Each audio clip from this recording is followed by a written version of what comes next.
In the bitter cold of Wyoming's forgotten ranch country, fate brings together two souls, marked by loss.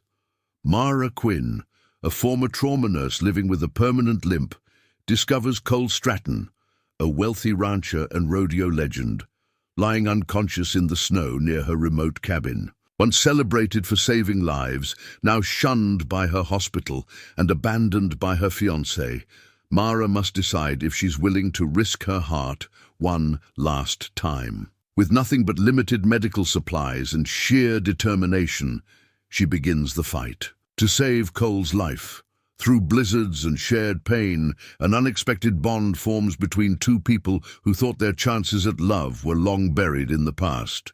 But can a broken nurse and a dying cowboy heal more than just physical wounds? Before we jump back in, tell us where you're tuning in from. And if this story touches you, make sure you're subscribed, because tomorrow I've saved something extra special for you. The nursing license card sat in the top drawer of Mara's bedside table, buried beneath old letters and fading get-well cards. She hadn't touched it in months, but its presence haunted her like a ghost of better days. Outside her cabin window, the Wyoming winter painted everything in shades of white and gray, matching the emptiness she'd grown accustomed to. Her morning routine never varied. Wake at 6, just as she had during her hospital shifts. Take 2 pills with lukewarm water, massage the permanently damaged muscles in her left leg until they loosened enough to bear weight. Some days were better than others, but none were what anyone would call good. The coffee maker sputtered to life, its rhythm familiar as an old friend. Mara leaned against the counter, taking pressure off her bad leg while she watched the pot fill.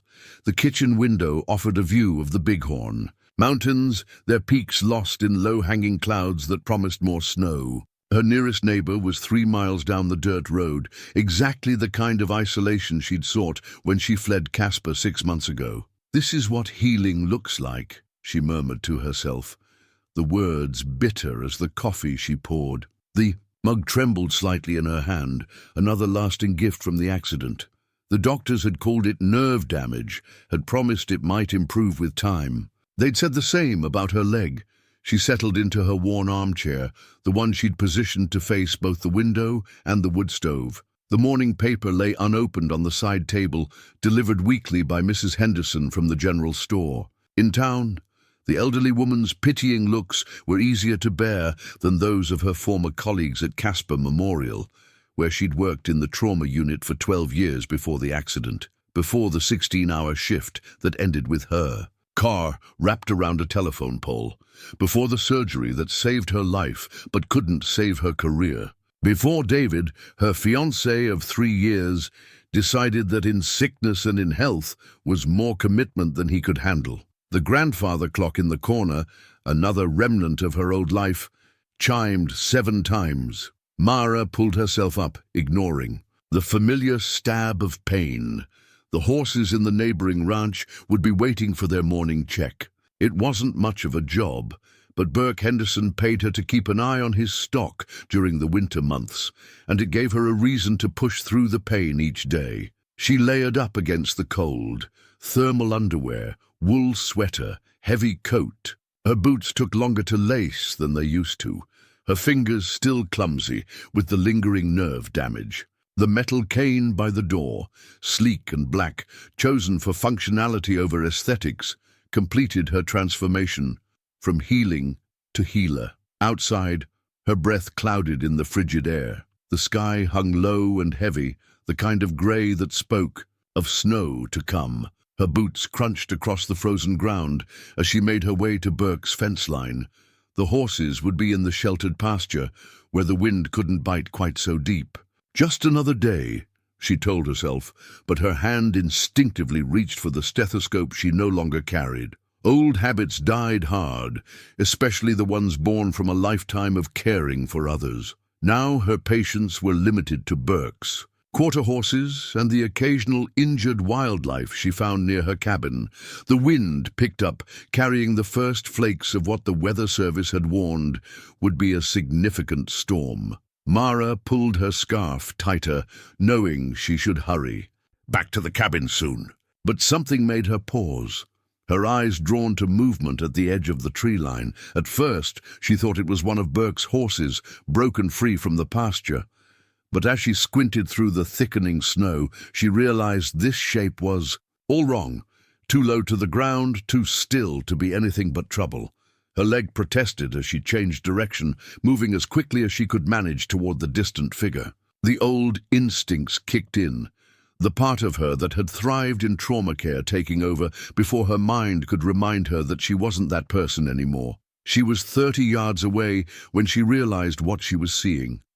Not a horse at all, but a man lying motionless in the snow, and even from this distance she could tell he wasn't moving. The wind whipped snow against Mara's face as she forced herself forward, each step sending shocks of pain through her damaged leg. The figure remained motionless, half buried in the growing drifts. Next to him lay something that caught the weak morning light. A large, ornate rodeo belt buckle, partially covered by snow. "Sir?" Her voice was lost in the wind. "Can you hear?" "Me?" No response. She dropped to her knees beside him, her cane falling forgotten in the snow. The man lay face down, one arm trapped beneath his body. Even through his heavy winter coat, she could see he was powerfully built, though age had silvered the hair at his temples. Years of trauma training took over. Fingers pressed against his neck found a pulse. Weak, but present. His skin was dangerously cold, but not yet showing signs of severe frostbite. She couldn't tell how long he'd been out here, but the fresh snow covering him suggested it hadn't been all night. "Sir, I'm a nurse. Can you hear me?" She carefully turned his head, noting the nasty gash above his right temple. Blood had frozen in his graying hair, telling her this wasn't a simple fall. The man groaned, the first sign of life, and Mara's heart jumped. "Don't move," she commanded, her professional voice returning like muscle memory. "You may have spinal injuries." Her hands moved efficiently, assessing what she could through his clothing. Multiple contusions, possible broken ribs, and the head wound that worried her most. The wind grew stronger, and Mara knew they were running out of time. The storm was moving in faster than predicted, and they were exposed. Her cabin was closer than Burke's ranch house, but it might as well have been miles away given her limitation. The man's eyes fluttered open, revealing pain-clouded blue eyes. "Horse," he mumbled, trying to move. "Stay still," she ordered, then softened her tone. "I'm Mara. I'm going to help you, but I need you to work with me. What's your name?" "Cole," he managed, grimacing. "Cole Stratton." "Horse spooked defense. Save your strength, Mr. Stratton." The name tickled something in her memory, a newspaper article, perhaps, or local gossip at the general store. But there wasn't time to place it now. She spotted his cell phone lying. Several feet away, screen shattered. Her own phone was back in the cabin, not that it would matter. Reception out here was spotty on the best days. The decision made itself. She couldn't leave him to get help. He'd be dead from exposure before she could return. They'd have to make it to her cabin together. "Mr. Stratton, Cole, I have a bad leg so I can't carry you. But if you can stay conscious, we can help each other. Understand?" He nodded slightly, then immediately regretted it, judging by his wince. Mara retrieved her cane, then positioned herself at his side. "This is going to hurt, but we have to move. Ready?" Together they managed to get him sitting, then standing, though he swayed dangerously. He was easily over 6 feet tall, his frame dwarfing her smaller one. She positioned herself under his right arm, using her cane on her left side to create a human crutch. The first step nearly took them both down. Cole tried to stifle a cry of pain, but couldn't quite manage it.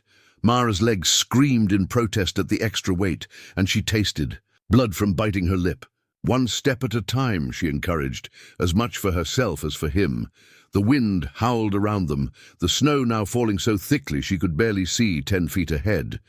She silently thanked God she knew these few acres by heart. They moved in an agonizing shuffle, each step a battle against pain, gravity, and the worsening storm. Cole's consciousness came and went, but his legs kept moving, driven by some deep survival instinct. Mara counted their progress in landmarks she could barely see. The split rail fence, the old oak tree, the stack of firewood that marked her property line. When her cabin finally emerged from the whiteout conditions, Mara nearly wept with relief.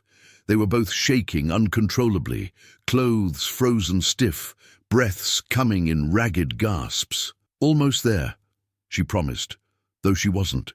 Sure, Cole could hear her anymore. His weight grew heavier with each step, and her leg threatened to buckle. The 3 steps up to her porch might as well have been a mountain.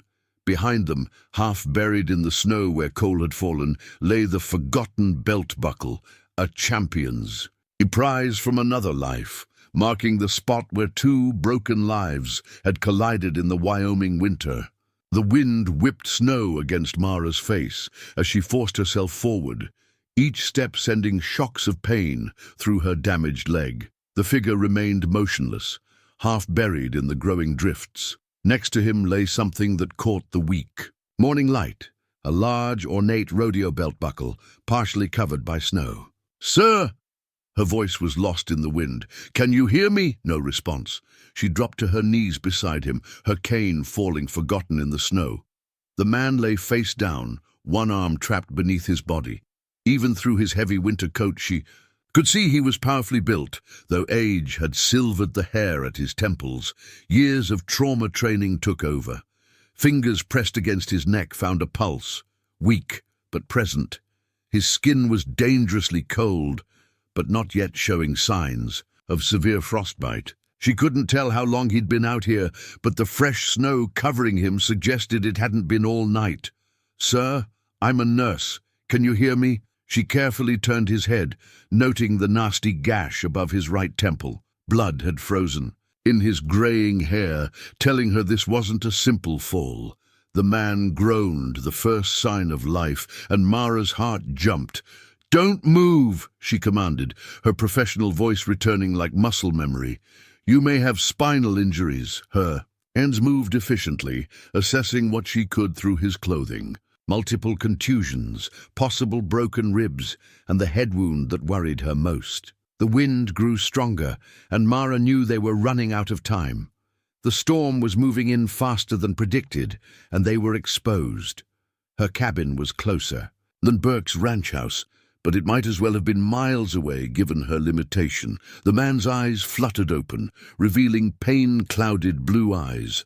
"Horse," he mumbled, trying to move. "Stay still," she ordered, then softened her tone. "I'm Mara. I'm going to help you, but I need you to work with me. What's your name?" "Cole," he managed, grimacing. "Cole Stratton." "Horse spooked. Fence. Save your strength, Mr. Stratton." The name tickled something in her memory. A newspaper article, perhaps, or local gossip at the general store. But there wasn't time to place it now. She spotted his cell phone lying several feet away, screen shattered. Her own phone was back in the cabin, not that it would matter. Reception out here was spotty on the best days. The decision made itself. She couldn't leave him to get help. He'd be dead from exposure before she could return. They'd have to make it to her cabin together. "Mr. Stratton, Cole, I have a bad leg, so I can't carry you. But if you can stay conscious, we can help each other. Understand?" He nodded slightly, then immediately regretted it, judging by his wince. Mara retrieved her cane, then positioned herself at his side. "This is going to hurt, but we have to move. Ready?" Together they managed to get him sitting, then standing, though he swayed dangerously. He was easily over 6 feet tall, his frame dwarfing her smaller one. She positioned herself under his right arm, using her cane on her left side to create a human crutch. The first step nearly took them both down. Cole tried to stifle a cry of pain, but couldn't quite manage it. Mara's leg screamed in protest at the extra weight, and she tasted blood from biting her lip. "One step at a time," she encouraged, as much for herself as for him. The wind howled around them, the snow now falling so thickly she could barely see 10 feet ahead. She silently thanked God she knew these few acres by heart. They moved in an agonizing shuffle, each step a battle against pain, gravity, and the worsening storm. Cole's consciousness came and went, but his legs kept moving, driven by some deep survival instinct. Mara counted their progress in landmarks she could barely see: the split-rail fence, The old oak tree, the stack of firewood that marked her property line. When her cabin finally emerged from the whiteout conditions, Mara nearly wept with relief. They were both shaking uncontrollably, clothes frozen stiff, breaths coming in ragged gasps. "Almost there," she promised, though she wasn't sure Cole could hear her anymore. His weight grew heavier with each step, and her leg threatened to buckle. The 3 steps up to her porch might as well have been a mountain. Behind them, half buried in the snow where Cole had fallen, lay the forgotten belt buckle, a champion's prize from another life, marking the spot where 2 broken lives had collided in the Wyoming winter. The wallet was worn leather, softened by years of use. Mara hadn't wanted to go through it, but she needed to check for medical alert cards or emergency contacts. As she carefully removed Cole's driver's license, a photograph slipped free, landing face up on her lap. A young woman smiled up at her, early 20s maybe, with Cole's striking blue eyes and an arm thrown around a horse's neck. The back bore a simple inscription, "Sarah and Thunder Spring 2024. The paper was crisp, the colors bright, a recent photo but well handled as if viewed often. Cole stirred on the sofa, drawing her attention. The 15 minutes had stretched to 20, and his color was better, though the bruising around his temple had darkened ominously. "Sarah," he mumbled, eyes still closed. "Have to call Sarah. Is that your daughter?" Mara asked softly, tucking the photo back into its place. "The young woman with the horse?" His eyes opened, sharper now, despite the pain. "You went through my wallet, looking for medical information," she explained, professional tone firmly in place. "I'm sorry, but I needed to know if you had any conditions I should be aware of." He seemed to accept this, tension easing from his shoulders. "Sarah's my only family. Things aren't good between us. Not since her mother passed." Mara prepared another ice pack, using the familiar motions to give him space with the admission. "Recent? 3 years ago. Cancer." He accepted the ice pack with a grimace. "Sarah wanted me to sell the ranch, move closer to her in Denver. Said it wasn't safe for me to be running things alone at my age." A bitter laugh turned into a cough. "Guess she was right. How old are you, Mr. Stratton?" "Cole," he corrected. 62, too old to be breaking wild horses according to my daughter and my doctor and my foreman." He shifted, wincing. "How bad is it?" Mara did another quick assessment, noting improved pupil response. "Concussion, definitely. At least 2 broken ribs. Probably a lot of soft tissue damage we'll discover once the adrenaline wears off completely. You should be in a hospital." "No, hospitals." The words came quick and sharp. "The storms made that decision for us anyway." She gestured to the windows, now completely obscured by blowing snow. "But once it passes," I said, "no hospitals." His voice carried the weight of command, someone used to being obeyed. Then softer. "Sarah would find out. She'd use it as an excuse to take over, sell everything." Mara recognized the fear behind his anger, the same fear that had driven her to this isolated cabin, the terror of losing what little control remained over one's own life. "When did you last speak to her?" she asked, checking his pulse again. "Strong, if slightly rapid. Christmas card last year. She sent the photo a few months ago, but..." He trailed off, eyes distant. "I kept meaning to call. Time just slips away when you're alone." The admission hung in the air between them, heavy with shared understanding. Mara thought of her own phone, silent for months except for Mrs. Henderson's weekly check-ins. "The horse that threw you," she said finally. "Was it a stallion like Thunder in the photo?" "Similar breeding." "I thought..." He pressed the ice pack harder against his temple. "I've been training horses for 40 years. Thought I could handle anything they threw at me. But you get older, slower. The ground gets harder." "Things change," Mara agreed, unconsciously rubbing her bad leg. "Whether we're ready or not." Cole's eyes tracked the movement, understanding dawning. "Your injury? Recent?" 6 months. Car. Accident after a double shift. Black ice, they said, but honestly I was just tired. Stupid. She forced her hands still. Lost my job, my fiancé, my whole life in Casper. But I survived. That's something, right? Survival's not nothing, Cole agreed. His voice was steadier now, more present. But sometimes I wonder if we're all just running from something. Me from getting older, Sarah from losing her mother, you from... He stopped abruptly, color rising in his pale face. I'm sorry, that was out of line. No, Mara surprised herself by saying. It wasn't. Sometimes it takes a stranger to see us clearly. Outside, the storm showed no signs of weakening. The grandfather clock struck noon, though the light through. The snow-covered windows remained a uniform grey. Mara's leg throbbed in time with her heartbeat, and Cole's breathing still caught on his broken ribs. Two wounded souls, trapped together by circumstance and weather. The photo in Cole's wallet seemed to weigh on them both now, a reminder of connections broken, but not quite lost, of the possibility that some things, with care and courage, could still be mended. The engagement ring's box sat untouched on her dresser, where she'd placed it the day David left. Now, at 3 a.m, its outline was barely visible in the darkness as Mara grabbed for her emergency medications. Her hands shook as she heard Cole's labored breathing from the living room, followed by a wet, painful cough. Cole. She limped through the darkness, her leg nearly buckling. She'd pushed it too hard during the rescue, and now she was paying the price. But the sound of his breathing sent her heart racing with professional concern. He was half sitting on the sofa, one arm wrapped around his ribcage, struggling for air. The firelight showed a blue tinge to his lips that triggered every emergency instinct she'd developed in trauma care. Can't breathe, he managed between gasps. Her hands moved automatically, checking his pulse, listening to his chest without a stethoscope. The broken ribs had likely punctured a lung.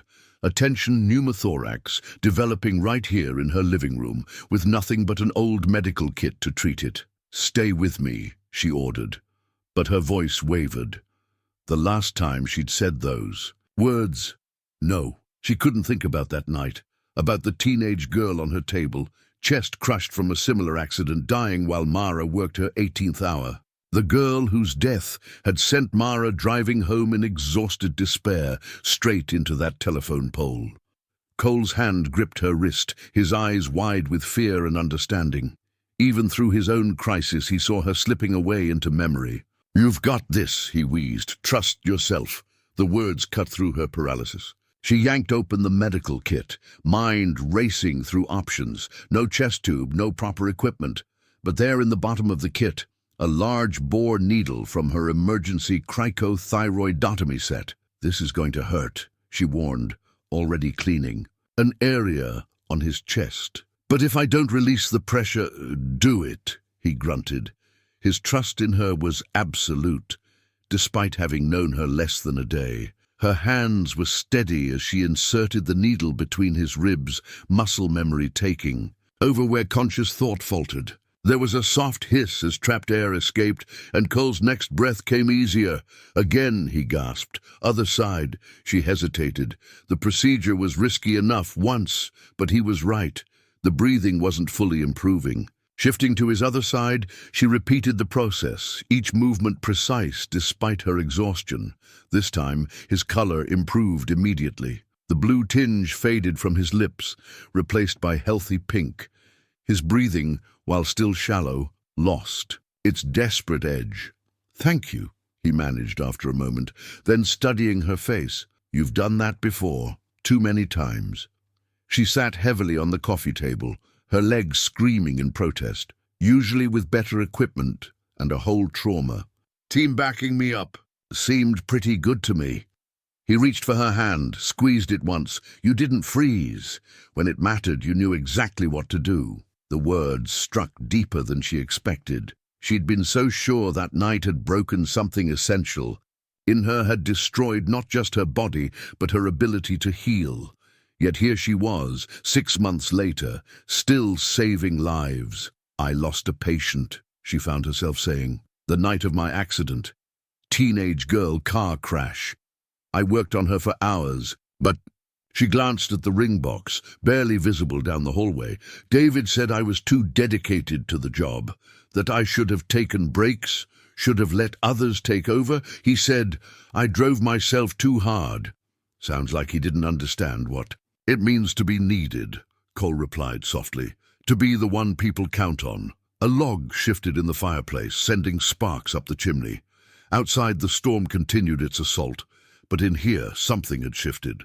The air felt lighter, as if the release of pressure in Cole's chest had somehow released something in Mara as well.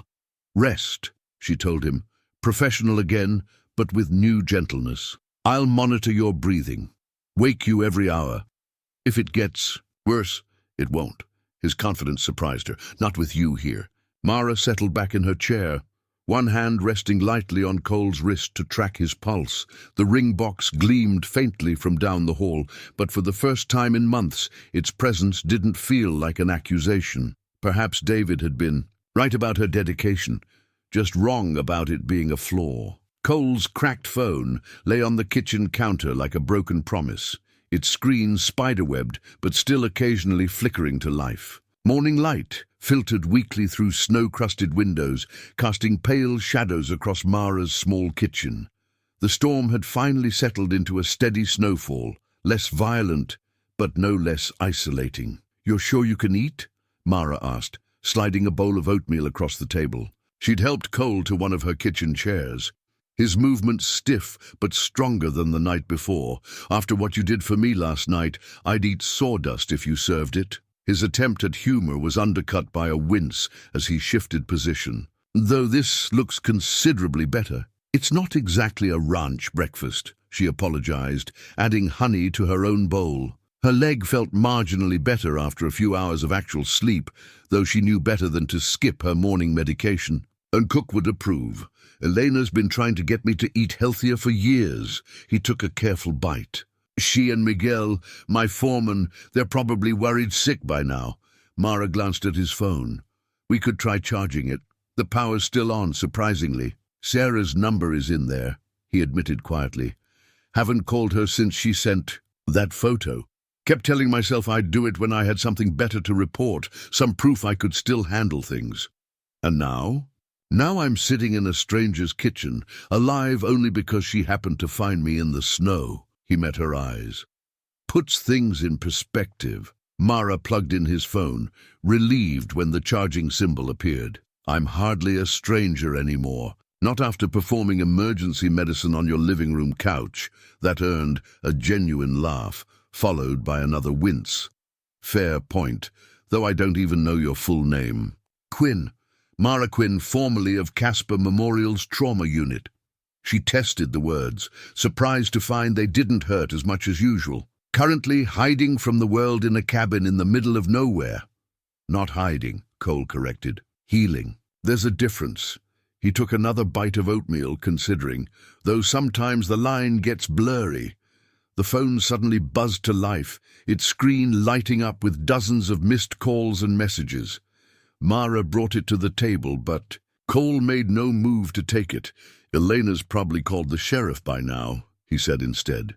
"She's worked for me since Sarah was little, practically raised her after Caroline, my wife, got sick. She'll be imagining the worst. You should call her." Mara kept her voice gentle. "And Sarah. And tell them what? That the stubborn old man nearly killed himself trying to prove he's not obsolete."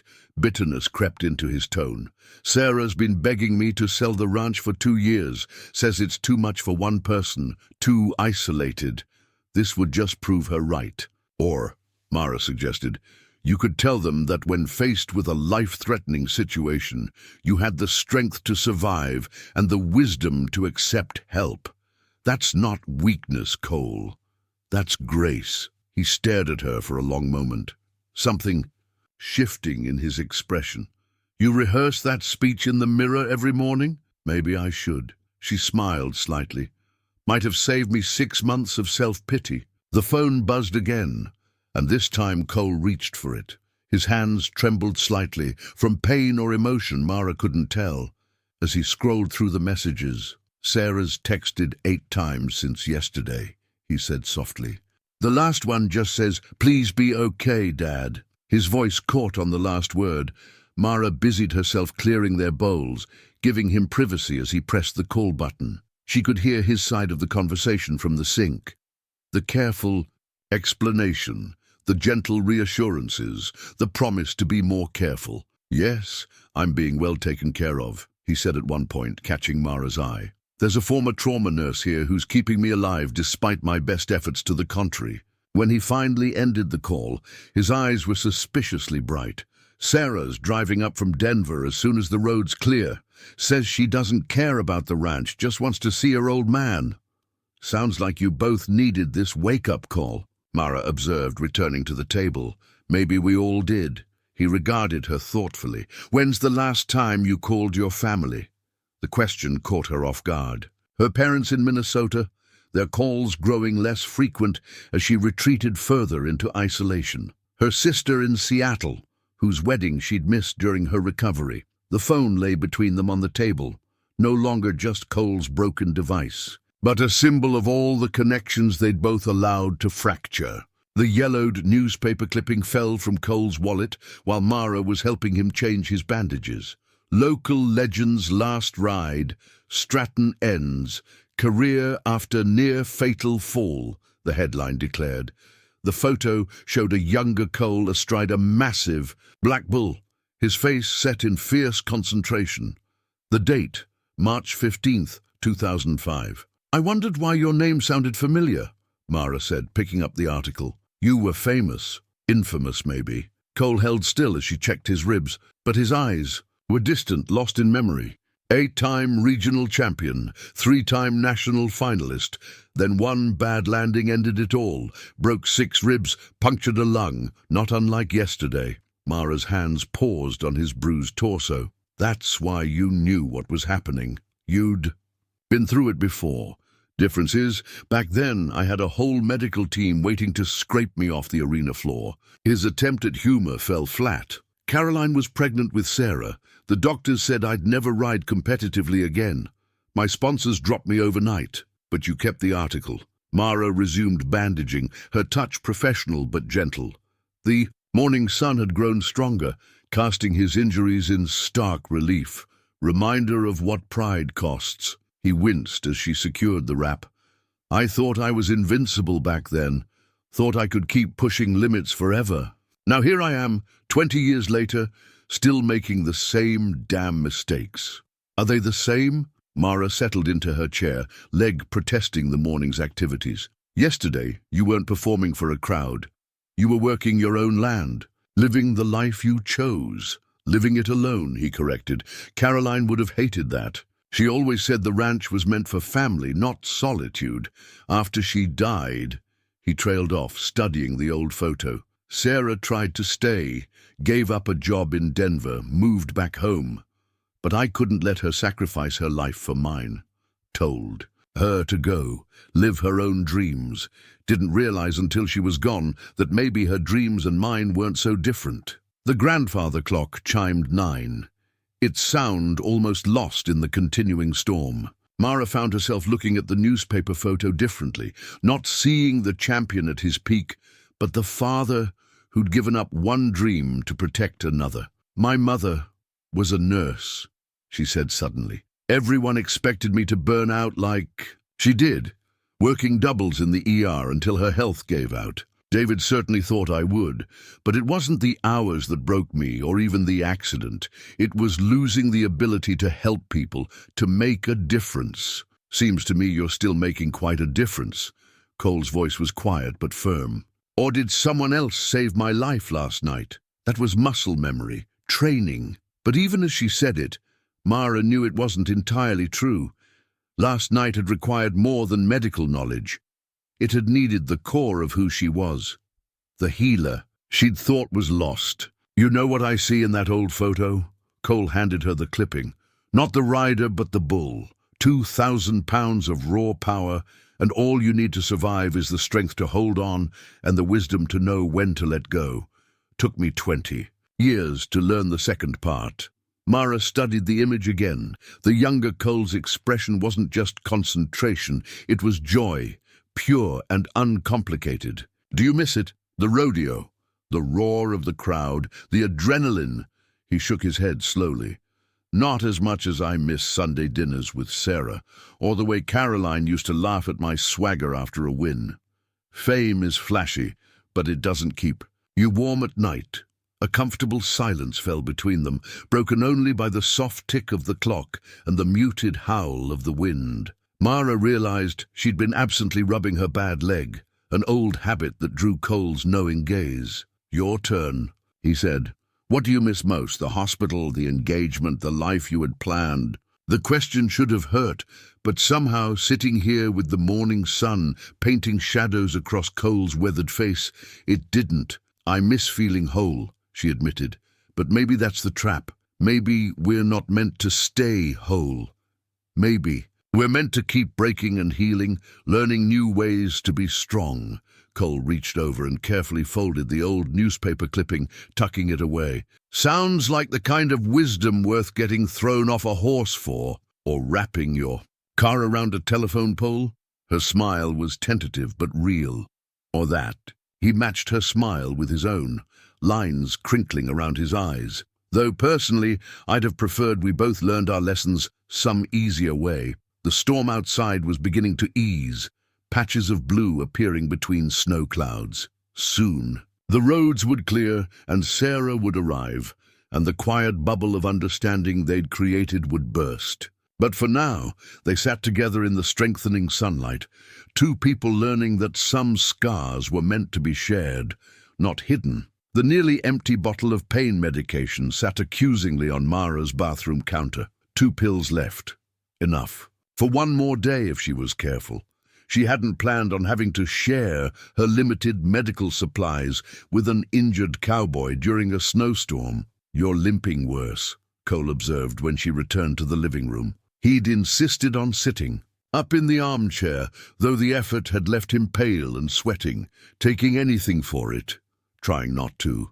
She eased into her own chair, unable to completely hide her grimace. "Need to keep a clear head to monitor you. And here I thought I was being subtle about watching you favor that leg." His voice was light, but his eyes were shrewd. "Guess we're both pretty good at spotting other people's pain." Outside, the storm had settled into a steady snowfall, the earlier violence replaced by a quiet that felt almost expectant.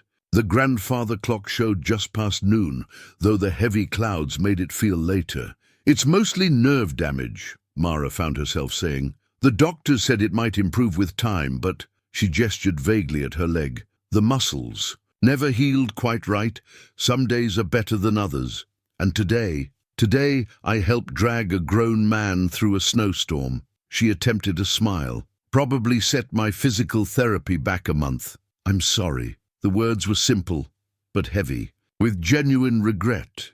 "Don't be, it was worth it." Their eyes met, held. "Though I have to ask, what possessed you to work with that horse alone?" Cole shifted in his chair, wincing. "Pride, stubbornness, the usual sins of aging men."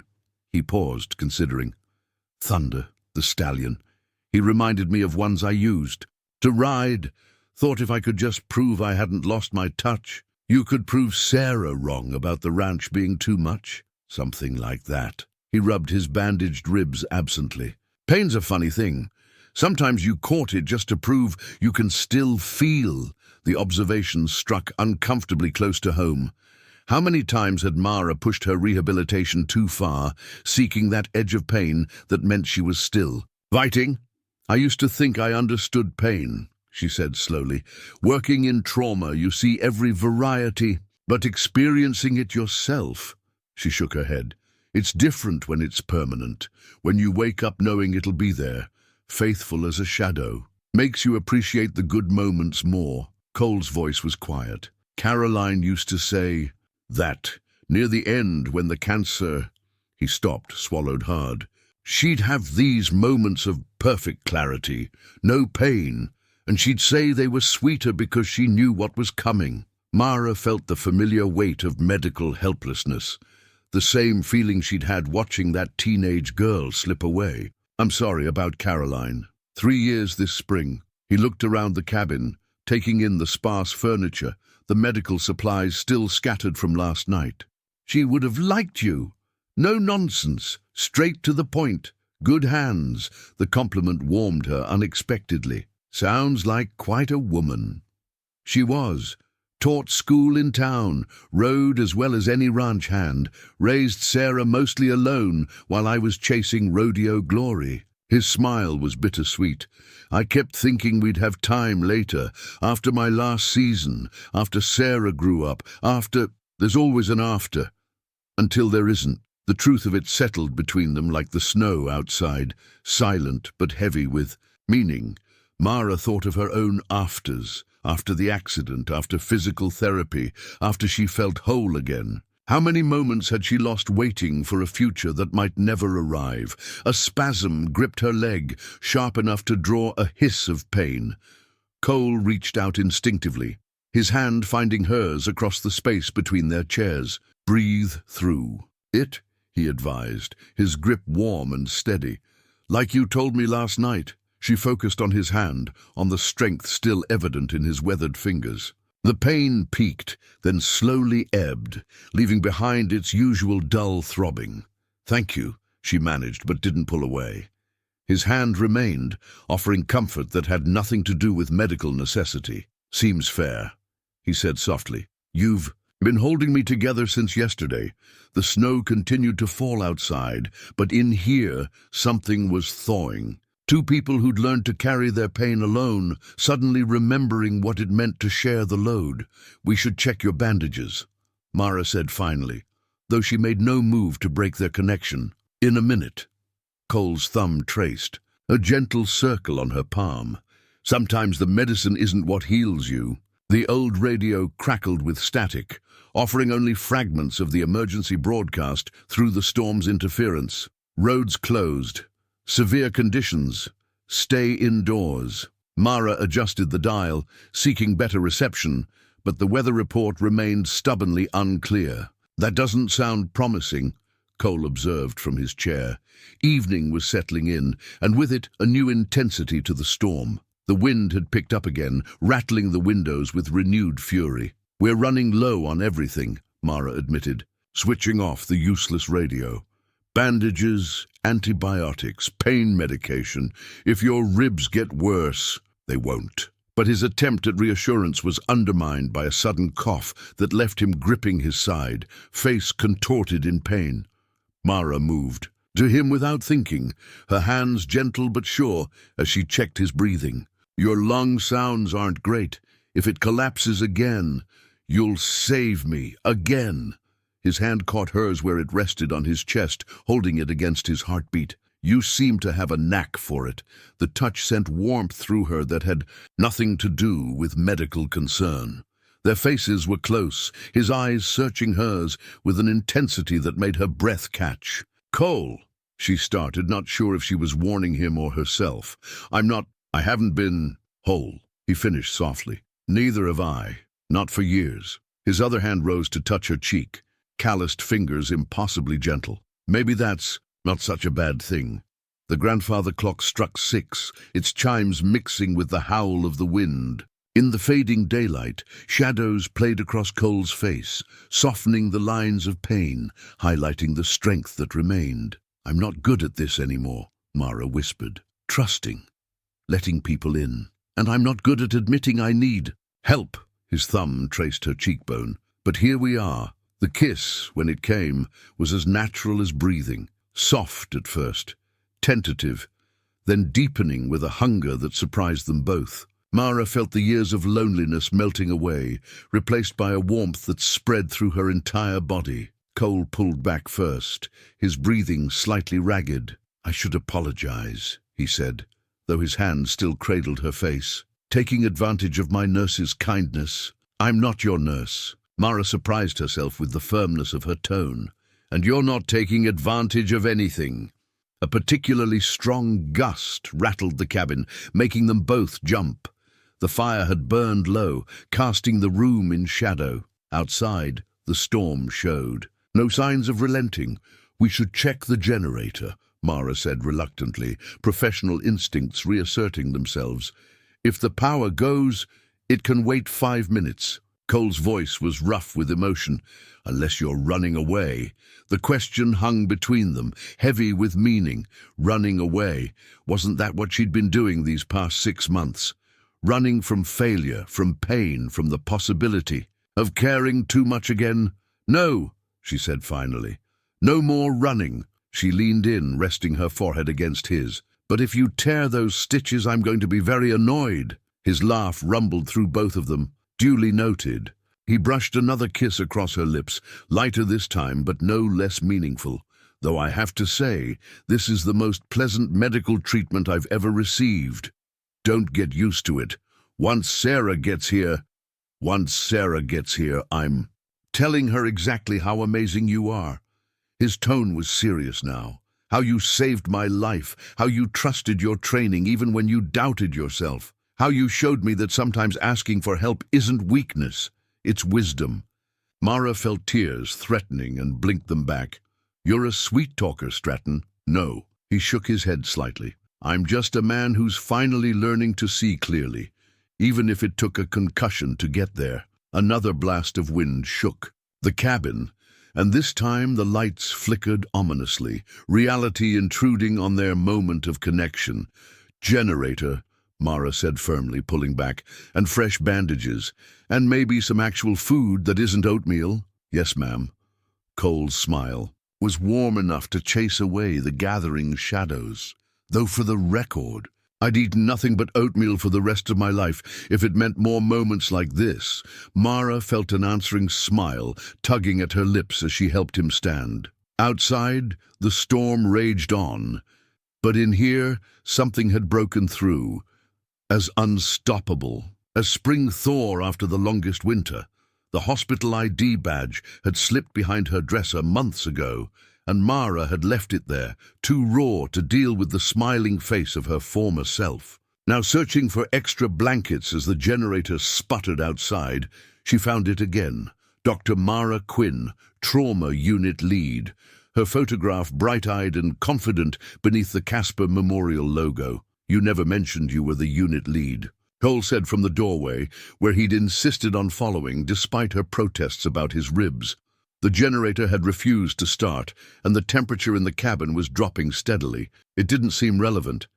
She tucked the badge into her pocket, but the weight of it felt like an anchor. Not anymore. Like the fact you were up for Chief of Emergency Medicine. His voice was gentle, but the question still made her flinch. Elena's grandson works at Casper Memorial.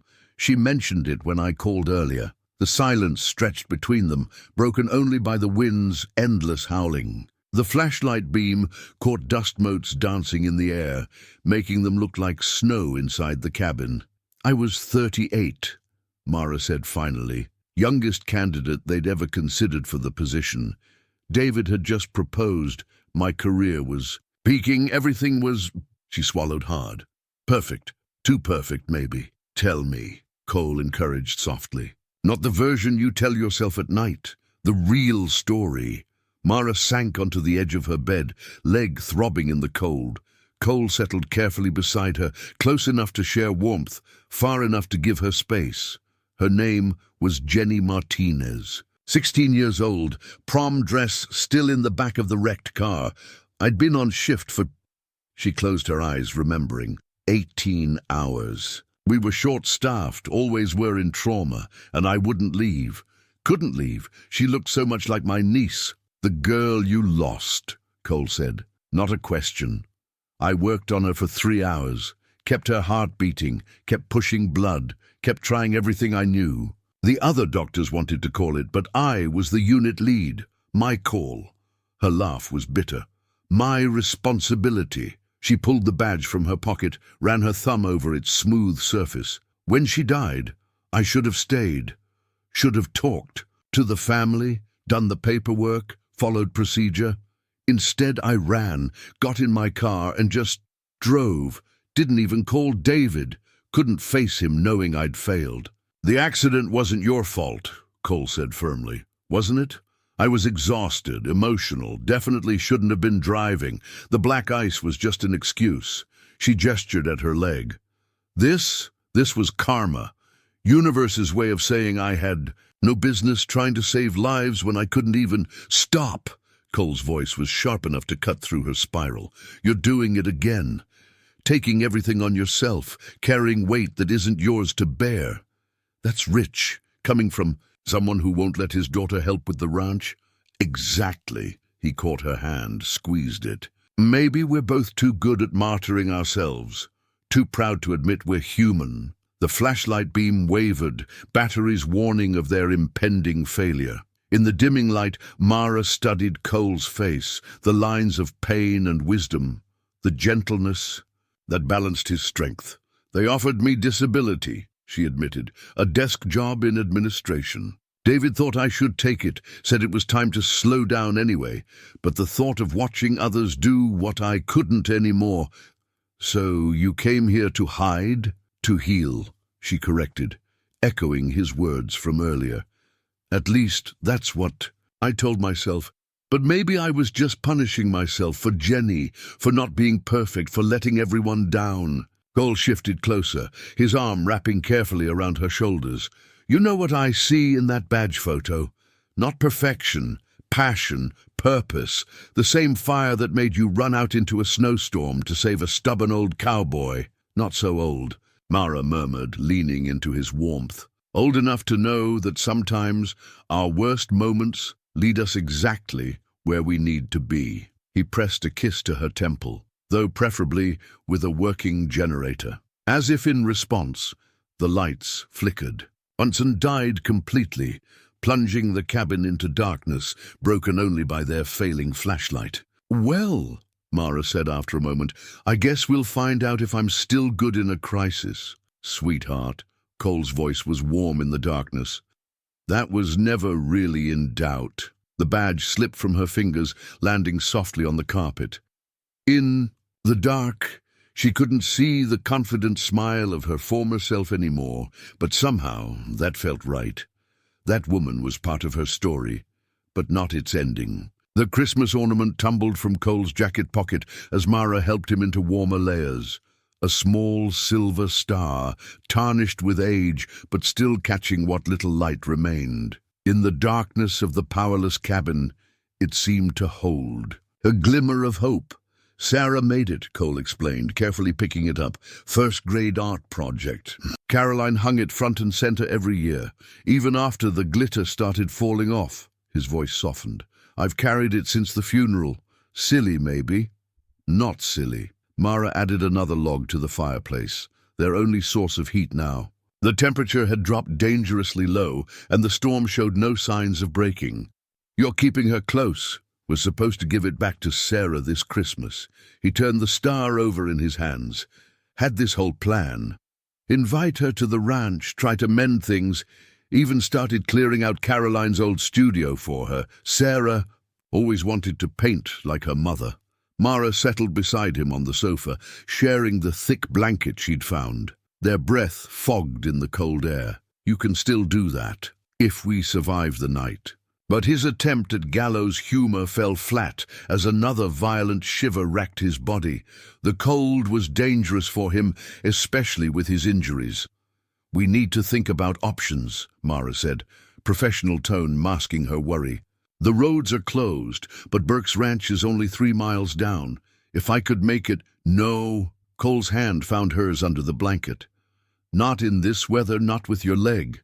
We waited out. Your ribs are holding steady. He squeezed her fingers. Thanks to you. The fire popped and crackled, sending shadows dancing across the walls. Outside, the wind's howl had taken on an almost musical quality, a winter's lament. Tell me about your plans, Mara said suddenly. For the ranch, for Sarah, tell me everything you haven't said to her yet. Cole was quiet for a moment, thumb absently tracing patterns on her palm. The north pasture, he started slowly. It has. This view of the mountains at sunset that takes your breath away. Sarah used to set up her easel there in high school before— He swallowed. I thought maybe we could build her a proper studio. Something with big windows, good light. A place of her own. She'd like that, maybe. If she still paints, if she'd even consider staying more than a few days. The star caught the firelight, sending tiny reflections across their faces. "There's so much I should have said, should have done differently." "Like what?" Mara prompted gently. "Like telling her I was proud of her career in Denver, instead of just focusing on who'd run the ranch. Like admitting I was scared of becoming useless, of losing the only life I knew how to live." His voice roughened. "Like saying I missed her mother too damn much to change a single thing in this place. Because sometimes memory is all we have left, until it becomes a prison," Mara said softly, thinking of her own self-imposed exile. "Until we find someone who helps us see beyond it." Cole turned to face her, his expression serious in the firelight. "Mara, when this storm breaks, don't." She pressed her fingers to his lips. "Not yet, not because we're cold and scared and feeling vulnerable." He kissed her fingertips before drawing them away. "I was going to say, when this storm breaks, I'd like to show you the north pasture and the valley where the wildflowers bloom in spring. And maybe," he took a shaky breath, "maybe we could talk about what healing really looks like. For both of us." The silver star twinkled between them. A promise of possibilities. Mara thought of her apartment in Casper, still packed in boxes. Of the medical journals she'd stopped reading, the calls she'd stopped taking. "I'm not ready to go back to trauma medicine," she said quietly. "Maybe not ever. No one's asking you to. But there's a clinic in town that could use someone with your skills. People here, they understand taking life at a different pace." His eyes held hers, "and they understand that sometimes the worst storms bring the greatest gifts." A log shifted in the fireplace, sending up a shower of sparks. Mara found herself imagining it, a life not defined by what she'd lost, but by what she might find. Morning rides across snow-covered fields, evening talks on a ranch house porch, the chance to heal others without sacrificing herself. "Sarah's inversed Christmas back," she said slowly. "You should hang this star right where Caroline always did." Cole's smile was brighter than any ornament. "Only if you help me put it there." The wind outside seemed to ease slightly, as if nature itself were listening to their tentative plans, their careful hope. The star caught the light one more time before Cole tucked it safely away, not in his pocket this time, but on the mantel above the fire. "For now," he said softly, pulling Mara closer, "it belongs where we can both see it." The truck keys felt impossibly heavy in Mara's hand, as dawn broke over a world transformed by ice. The storm had finally paused, leaving behind an eerie stillness, broken only by the occasional crack of frozen branches. The temperature in the cabin had dropped to dangerous levels during the night, their breath forming crystals in the air. "We don't have a choice," she said, as much to convince herself as Cole. His color had worsened overnight, the cold aggravating his injuries. "The fire's almost out, no power, and you're showing signs of pneumonia. And your leg." Cole watched her from the sofa, wrapped in every blanket they could find. "In this cold, we'll have to manage." She tried to keep her voice steady, though they both knew the bitter cold would make her injury far worse. "Burke's ranch is closer than town, but the main road will be plowed first. Our best chance is heading east." The truck was her one luxury. After the accident, a powerful four-wheel drive she'd bought specifically for Wyoming winters. Now it might be their lifeline if they could reach it. 20 yards had never looked so far. "Together," Cole insisted, struggling to his feet. "Like before. You can barely stand, and you can barely walk. Perfect match." His attempted humor was undermined by a racking cough that left him gasping. "Besides, you'll need help clearing the snow from the truck." They dressed in layers, Mara helping Cole with his boots when bending proved impossible. Every medical supply that could fit went into her emergency bag, along with the last of their water and some granola bars. "Ready?" she asked, holding up the keys. "No," he admitted, managing a pained smile. "But when has that ever stopped either of us?" The cold hit like a physical blow as they opened the door. Snow had drifted halfway up the porch steps, pristine and deadly in the early light. Mara's leg seized immediately, nearly buckling, but Cole's arm around her waist kept her upright. "Breathe," he reminded her, echoing her words from that first night. One step at a time. They moved together, each compensating for the other's weakness. The snow was chest-high in places, and every step was a battle. Mara's legs screamed in protest, while Cole's breathing grew more labored. But they pushed on, counting steps, sharing strength. "Almost there," Mara encouraged, as the truck's outline emerged from the snow. "Just need to clear the doors and hood. And the exhaust pipe," Cole added between breaths. "Can't risk carbon monoxide." The work was excruciating. Their gloved hands scraped at frozen snow, creating a path to the driver's side. Cole had to stop every few minutes, coughing so hard it made Mara's ribs ache in sympathy. Her own leg had gone from pain to an alarming numbness. Finally, the door creaked open. The interior was freezing, but it was shelter. Mara helped Cole into the passenger seat before limping around to the driver's side, each step an exercise in willpower. The key slid into the ignition. They both held their breath. Nothing. "Come on," Mara whispered, trying again. The engine cranked, weakly but wouldn't catch. "Please." Cole's hand found hers on the key. "One more time." Together. The engine coughed, sputtered, and finally roared to life. The sound was beautiful as music. "That's my girl," Mara breathed, patting the dashboard. Slowly, blessed heat began to seep from the vents. "Both of you," Cole said softly, and something in his voice made her turn. He was watching her with a mixture of pride and concern that made her heart twist. "You're the strongest person I've ever met. You know that?" says the man who survived 2 collapsed lungs in one lifetime. She tried to flex her nearly frozen leg, wincing. "We're not out of this yet."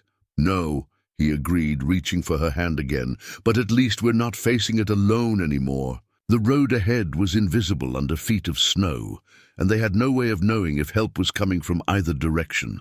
The truck's 4-wheel drive was good, but the ice underneath would be treacherous. One wrong move. "I need you to stay." "Awake," Mara said, shifting into drive. "Keep talking. Tell me about the spring wildflowers you promised to show me." "Purple lupine," Cole began as they inched forward. "Blankets the whole north pasture. And these tiny yellow flowers Sarah used to weave into crowns." His voice was hoarse but determined, giving them both something to focus on besides the danger. The truck crept along what they hoped was the road, their world narrowed to the small space, illuminated by headlights. Behind them, Mara's cabin disappeared into the whiteness. Ahead lay either salvation or disaster, but they were moving, together. And sometimes Mara realized that was the only kind of hope you needed. The hand-drawn map lay crumpled between them, rendered nearly useless by the whiteout conditions that had descended again. Mara had sketched it before leaving, marking the safest route to town. But now they sat stranded where the road should have been, the truck's wheels spinning helplessly in deep snow. "We missed the turn," Cole said, squinting through frosted windows. His breathing had worsened during their hour-long crawl through the storm, each word seemingly drawn from deeper reserves of strength. "That cluster of pines back there, they mark Henderson's property line, which means we're too far north." Mara fought down a wave of despair. The truck's heater was their only defense against the cold, and the gas gauge was dropping steadily.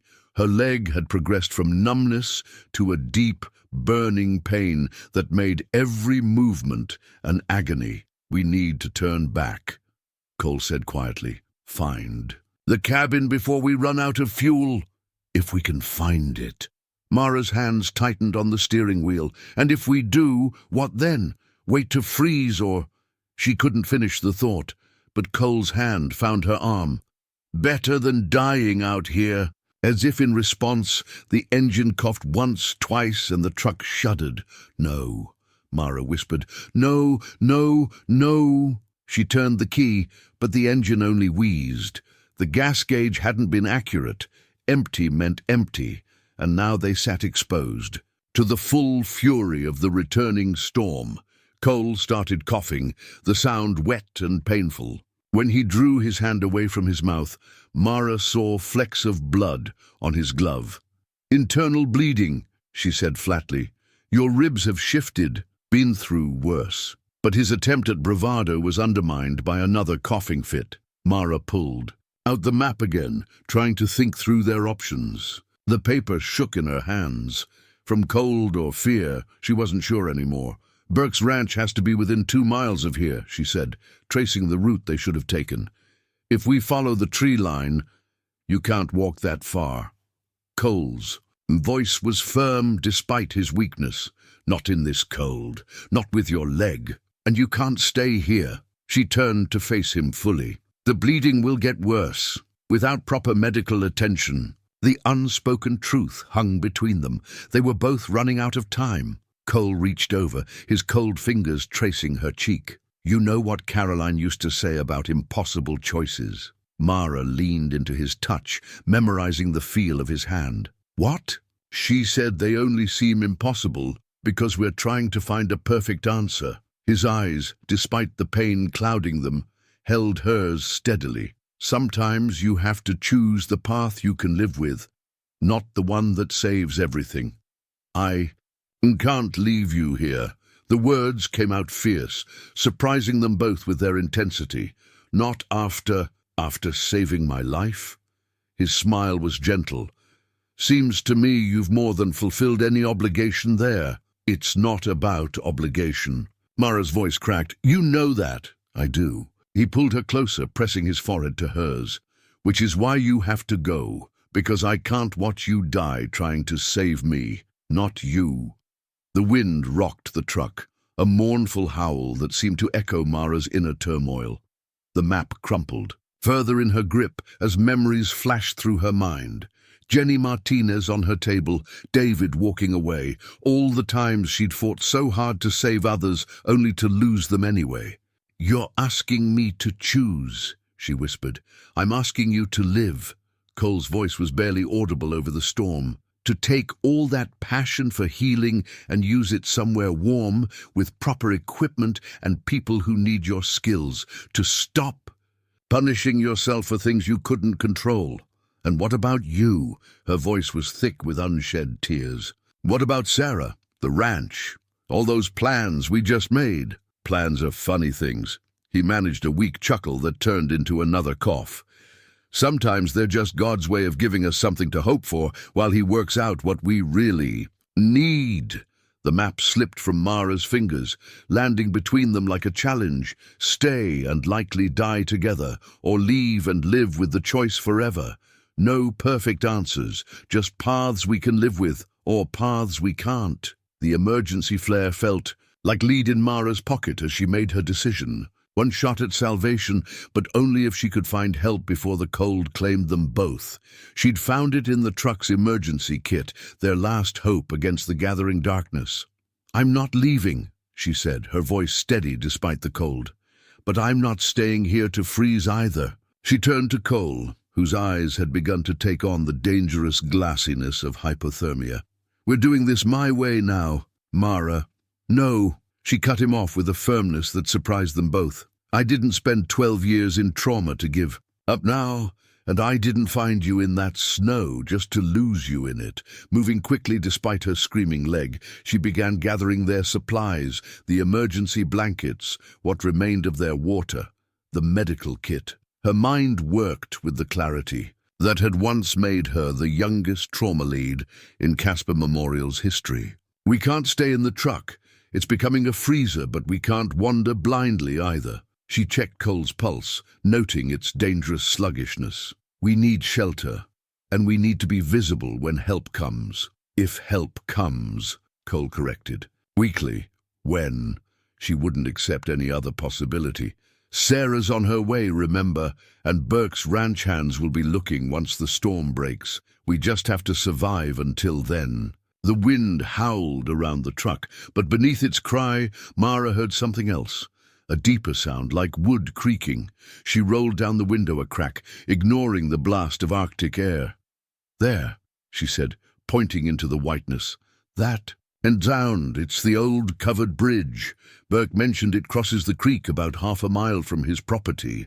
Cole's eyes sharpened slightly. You're sure? No. but it's better than slowly freezing here." She squeezed his hand. "Think you can make it that far?" His laugh was more of a wheeze. "Not much choice, is there?" Getting out of the truck nearly broke them both. The cold hit like a physical blow, and Mara's leg buckled immediately. But Cole caught her, and she steadied him, and somehow they found themselves standing in the knee-deep snow. "Direction!" Cole managed between violent shivers. Mara held up the flare, calculating. The wind was coming from the north, which meant, "This way. Keep the wind on our right shoulders." They moved like creatures in a nightmare, slow, stumbling, each step and battle against nature itself. Cole's breathing grew more labored, and Mara could no longer feel her feet, but they kept going, guided by the distant creaking of wood and sheer determination. "Talk to me," Mara demanded when she felt Cole starting to drift. "Tell me about Sarah. What will you say when you see her?" "Sorry," he mumbled through blue-tinged lips. "So sorry for being stubborn old fool." What else? Proud of her. Always was, just scared of being left behind. Another step, another. The sound of the bridge grew louder, but the darkness was gathering faster than their progress. "Keep going," Mara encouraged, though her own vision was beginning to blur. "Tell me more." "Tell her about you," Cole managed. "How you showed me strength isn't always—" He stumbled, pulling them both down into the snow. Mara's leg exploded in agony as she tried to break their fall, but she bit back her cry of pain. "Not now, not when they were so close." "Up," she ordered, her trauma voice cutting through Cole's growing confusion. "On your feet, Cowboy. Sarah's waiting." "Can't. You can, you will." She pulled him up with strength she didn't know she had left. "Because I love you, damn it, and I'm not losing anyone else to this snow." The words hung in the frozen air between them, surprising them both. Cole's eyes cleared for a moment, focusing on her face with startling intensity. "Say that again," he whispered. "Later," but she smiled through her tears. "When we're warm and safe, and you can properly appreciate my terrible timing." A dark shape loomed suddenly through the snow, the bridge, its wooden walls offering blessed shelter from the wind. They practically fell through its entrance, collapsing against the inner wall. Mara's hands shook as she pulled out the flare, but her voice was steady. "Help will come. We just have to let them know where to find us." The flare's red light burst against the darkness like a prayer, casting their sanctuary in crimson shadows. Cole pulled her close, sharing what little warmth remained between them. "Terrible timing," he murmured against her hair. "Perfect woman." Outside, the storm raged on, but inside their wooden haven, two hearts beat in stubborn defiance of the cold, waiting for dawn to find them. The hospital bracelet on Mara's wrist felt different this time. Not a badge of failure, but a testament to survival. From her bed in Casper Memorial's emergency department, she could see Cole in the next room, surrounded by medical staff, and, most importantly, his daughter Sarah. Multiple rib fractures, moderate hypothermia, early pneumonia, Dr. Chen was saying, his familiar voice bringing back memories of countless trauma rounds. "But you probably already diagnosed all that, didn't you, Mara?" She managed a weak smile. "Old habits." "Good habits," he corrected. "Burke's ranch hands said they might have missed the bridge entirely, if not for your flare. Quick thinking under pressure, just like the Mara Quinn I remember." Through the window, she watched Sarah clutching her father's hand, tears streaming down her face. The young woman was exactly as her photo had suggested, Cole's eyes, but softer features that must have come from Caroline. She'd arrived at the hospital just minutes after the ambulance, having driven through the night from Denver. "Your leg's going to need attention," Dr. Chen continued, checking her chart. "The exposure aggravated the nerve damage, but Dr. Santos, in physical medicine, has some new techniques she's been—" "I'd like to hear about them," Mara interrupted, surprising herself as much as her former colleague. "The techniques, and anything else that's changed in the department since I left." Chen's eyebrows rose slightly. "Really? Last I heard you were done with medicine." "I was done with trauma." She watched a nurse adjust Cole's oxygen.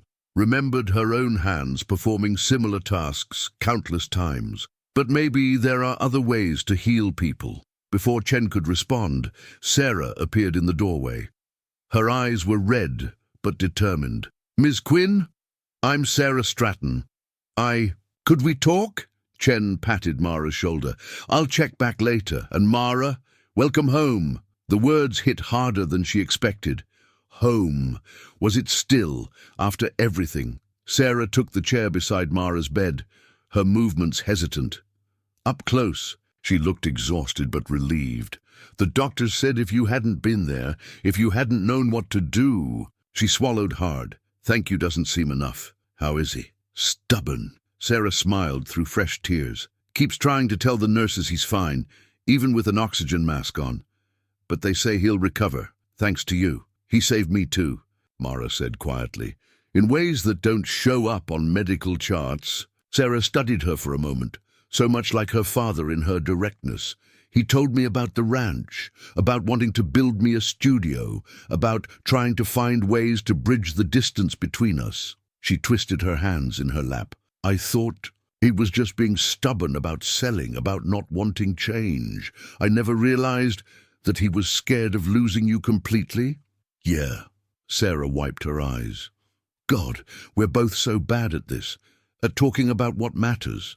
Through the window they could see Cole fighting sleep, his eyes drifting constantly to Mara's room, even now trying to watch over her. "The studio," Mara said carefully. "The one with the view of the north pasture. It's a good idea. You think?" "So?" Sarah's voice was hopeful. "I mean, I have my job in Denver, but maybe I could come up sometimes, paint on weekends, help with the ranch when Dad needs it, which is more often than he admits. I think," Mara said, choosing her words carefully, "that your father would like nothing better, and maybe the ranch could use someone with medical training around, just in case another stubborn cowboy needs saving." Sarah's eyes widened slightly as understanding dawned. "You mean you'd stay, even after all this? If that's something you'd be comfortable with." Mara touched her hospital bracelet, feeling its plastic surface like a bridge between her past and future. "The clinic in town needs help, and your father's promised to show me where the wildflowers bloom in spring. Dad said you were remarkable." Sarah's smile was watery, but genuine.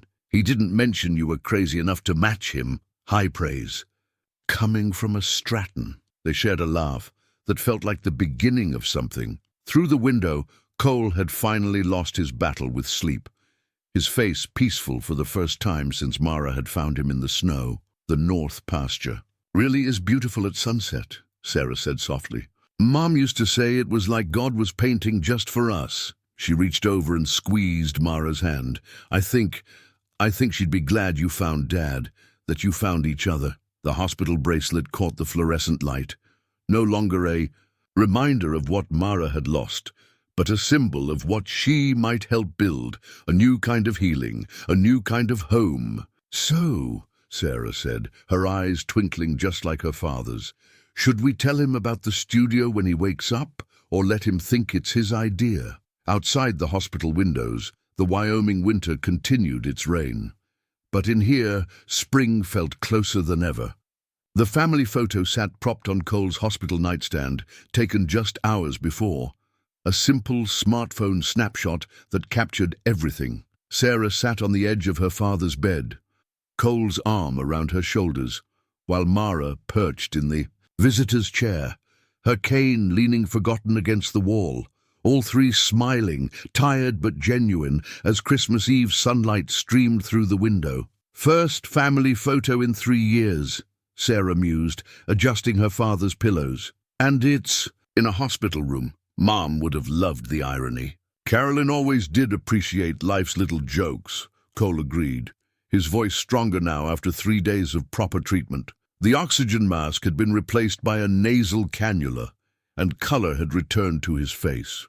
"Remember the Christmas. She wrapped all our presents in newspaper because she'd forgotten to buy wrapping paper, and then claimed it was a statement about materialism." Sarah laughed.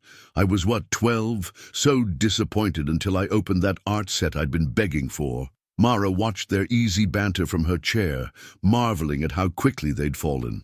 Back into rhythm, once the walls of pride and fear had crumbled. Her own discharge was scheduled for tomorrow, though she'd barely used her room, spending most of her time here. "Speaking of presents," Sarah said, pulling a familiar silver star from her purse. "Elena found this on your mantel, Mara."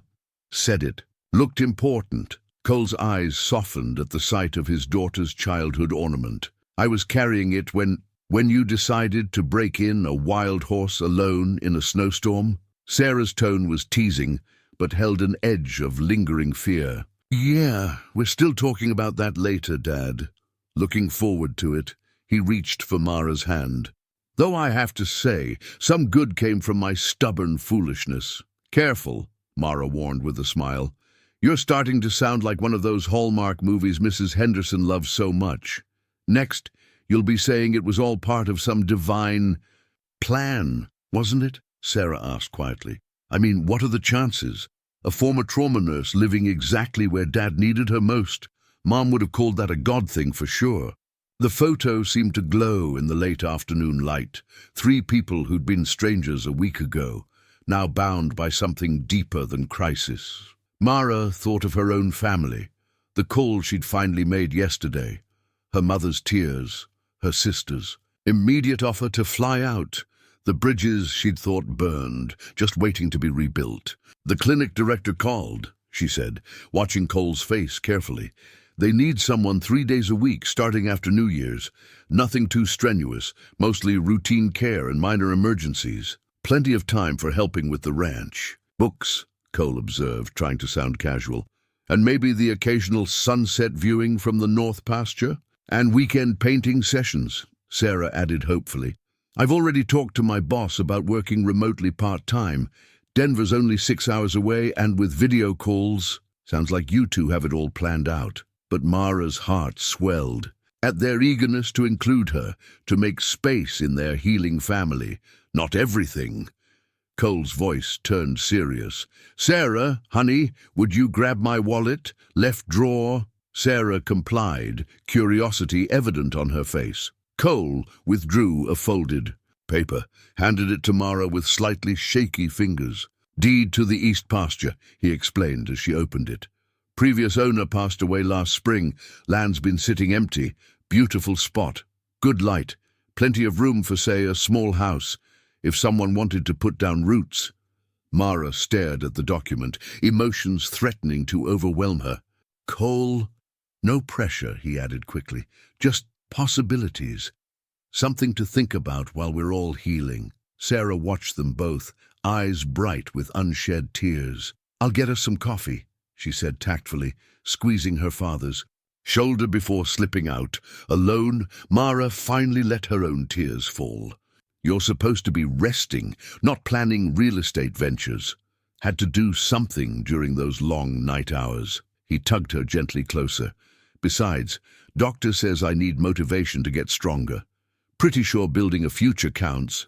They kissed him softly, mindful of his oxygen line. "You're impossible, so you keep saying." His thumb brushed away her tears. "Stay anyway."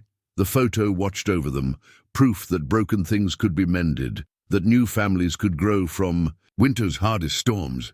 Through the window, snow was falling again, but gently now, not a threat but a blessing, a clean slate. "Well," Mara said finally, "someone has to keep you from breaking in wild horses. Is that a yes?" "That's a let's see what blooms in spring." But she was smiling as she said it, her heart already knowing what her head was still processing. Sarah returned with coffee and a nurse in tow, the latter carrying fresh bandages and medication. But she paused in the doorway, clearly reluctant to interrupt the scene before her. "It's okay," Mara assured her, years of hospital experience recognizing the hesitation. "We've got all the time in the world now, and for the first time since." The accident, she truly believed it.